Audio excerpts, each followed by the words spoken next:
18 मई साल 2024 पुणे में एक 17 साल का लड़का जिसका नाम वेदांत अग्रवाल है, वो अपने दोस्तों के साथ पुणे के कोरेगांव पार्क के पास के इलाके में एक पब में जाता है जिसका नाम कोजी था। वेदांत अग्रवाल अपने दोस्तों के साथ रात के करीब 10:30 बजे उस पब में पहुंचता है और फूड और ड्रिंक्स ऑर्डर करता है और एक 17 साल के लड़के को शराब सर्व की जाती है।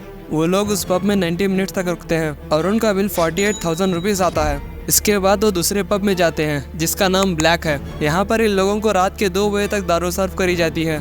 इसके बाद वो सब डिसाइड करते हैं कि वो अब घर जाएंगे और वेदांत अग्रवाल ये डिसाइड करता है कि गाड़ी वो चलाएगा। उसके बाद वो पोर्शे ड्राइव करने लग जाता है जिस पर कोई नंबर प्लेट नहीं थी। उसी समय 24 साल का एक लड़का जिसका नाम अनीश था और एक 24 साल की लड़की जिसका नाम अश्विनी था, दोनों मोटरसाइकिल पर अपने घर लौट रहे होते हैं। तभी पीछे से वेदांत की पोर्शे आती है जो 160 किलोमीटर पर आवर की स्पीड में थी। एक भयानक एक्सीडेंट होता है, आसपास के लोग जमा हो जाते हैं।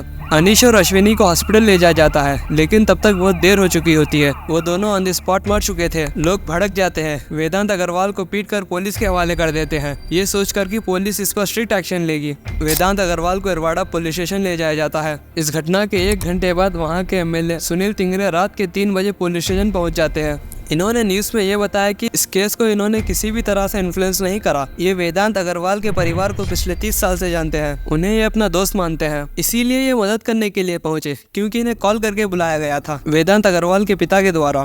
पुलिस ने इस चीज पर इमीडिएट एक्शन नहीं लिया जबकि वेदांत अग्रवाल के खिलाफ सारे सबूत मौजूद थे और इसका सिर्फ एक ही रीजन है, जिसने अपनी पोर्शे से 2 लोगों को मार दिया वो कोई आम आदमी की औलाद नहीं थी बल्कि एक रईस बाप की बिगड़ी हुई औलाद थी। पुलिस स्टेशन ले जाने के 8 घंटे बाद वेदांत अग्रवाल का ब्लड टेस्ट करवाया गया। पुलिस वालों ने जानबूझकर लेट कराया ताकि ब्लड से जो अल्कोहल थी वो वैनिश हो जाए। इतना ही नहीं, जिस हॉस्पिटल में इस ब्लड टेस्ट को करवाया गया वहाँ के 2 डॉक्टर्स ने असली ब्लड टेस्ट को कचरे में फेंक दिया और उसे दूसरे ब्लड सैंपल से रिप्लेस कर दिया। अग्रवाल परिवार ने उन 2 डॉक्टर्स को इस चीज के लिए 3 लाख रुपए की रिश्वत खिलाई थी और जैसे ही ये न्यूज बाहर आई उन 2 डॉक्टर्स को भी अरेस्ट कर लिया गया। इतना ही नहीं, वेदांत की मां ने उनके ड्राइवर से यह रिक्वेस्ट करी कि वो सारा इल्जाम अपने सर ले ले। वेदांत के दादा ने तो उस ड्राइवर को धमकाने लगा कि तुझे मानना ही पड़ेगा कि उस रात गाड़ी तू चला रहा था, लेकिन उस रात को इतने सारे विटनेस मौजूद थे कि वेदांत के दादा का प्लान फेल हो गया। लेकिन सबसे शॉकिंग बात यह आती है कि कोर्ट वेदांत को बेल दे देता है। बेल देते वक्त कहा जाता है कि वेदांत को ट्रैफिक के रूल्स और रेगुलेशन स्टडी करने पड़ेंगे और एक 300 वर्ड्स का एस्से लिखना पड़ेगा road accidents and their solutions के टॉपिक पर।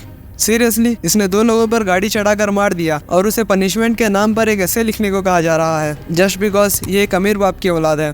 जब ये न्यूज़ सोशल मीडिया पर वायरल हुई तो देश भर में हंगामा मच गया। लोग गवर्नमेंट को काफी ज्यादा क्रिटिसाइज करने लगे। जनता के गुस्से की वजह से पुलिस पर दबाव आया और उन्होंने ट्राई करा कि वेदांत को एक अडल्ट की तरह ट्रीट करा जा सके। पुलिस कोर्ट से रिक्वेस्ट करती है कि वेदांत को एक अडल्ट की तरह ट्रीट करे, ना कि एक माइनर की तरह। अब देखना यह है कि कोर्ट इस बात को मानता है या नहीं। जब तक वेदांत को नेहरू उद्योग केंद्र ऑब्जर्वेशन में रखा गया है। अब जरा सोचो, अगर ये एक्सीडेंट लोगों के बीच नहीं आता, अगर ये चीज़ सोशल मीडिया पर ज़्यादा नहीं फैलती तो इंसाफ मिलता? वेल, इंसाफ तो अभी भी नहीं मिला है। क्या पुलिस फिर से वेदांत को अरेस्ट करती? वो 300 वर्ड्स का एस्से लिखकर फिर से आज़ाद घूम रहा होता अपनी एक और नई पोर्शे में। लेकिन उन विक्टिम्स का क्या जिन्होंने अपनी जान गंवा दी? उनके फैमिली वालों का क्या होगा? क्या उन्हें इंसाफ कभी मिलता? नहीं।